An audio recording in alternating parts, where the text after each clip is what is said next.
స్థానిక 16వ డివిజన్ వీరభద్రనగర్లో ఉన్న పాత కబేళ్లను షాదీఖానాగా మార్పు చేసే శంకుస్థాపన కార్యక్రమానికి మంత్రి, ఎంపీ, మైనారిటీ నాయకులు హాజరవుతారనే సమాచారంతో కబేళా వద్ద స్థానిక ప్రజలు మాజీ కార్పొరేటర్ కీలపర్తి శ్రీనివాస్ ఆధ్వర్యంలో షాదీఖానా వద్దు, హైస్కూల్ ముద్దు అనే నినాదంతో నిరసన వ్యక్తం చేశారు. ఈ సందర్భంగా కిలపర్తి శ్రీనివాస్ మాట్లాడుతూ గతంలో కబేళాలో జంతువధ నిర్వహించే వారిని స్థానికులు అభ్యంతరం వ్యక్తం చేయడంతో జంతువధ ఆపివేశారని, అప్పటి ఎమ్మెల్యే బుచ్చయ్య చౌదరి కబేళా స్థలంలో ఆవ రోడ్డు 100 అడుగులుగా అభివృద్ధి చేసే క్రమంలో గృహాలు కోల్పోయిన వారికి పునరావాసం కల్పిస్తామని, ఈ ప్రాంతంలో ఉన్న విద్యార్థులకు అనువుగా ఉండేలా హైస్కూల్ నిర్మాణం చేస్తామని హామీ ఇచ్చారన్నారు.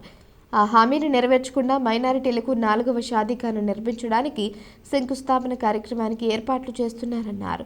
ఈ కార్యక్రమాన్ని అడ్డుకుని హైస్కూల్ నిర్మాణం చేయాలని కోరుతూ నిరసన వ్యక్తం చేశారు. బుంగా ఏలియా, బుంగా రమేష్, కొత్తలంక యేసు, కాతింటి సత్యబాబు, దుళ్ళా శ్రీను, కోరుమిల్లి శేఖర్, బుంగా దాలియా, సింగవరపు సత్యనారాయణ, లక్ష్మి, ఎలక అశోక్, సురేష్, శ్రీను, సురేష్, సత్యబాబు, నాగమణి, సుబ్బయ్యమ్మ, సంసాన్ తదితరులు పాల్గొన్నారు.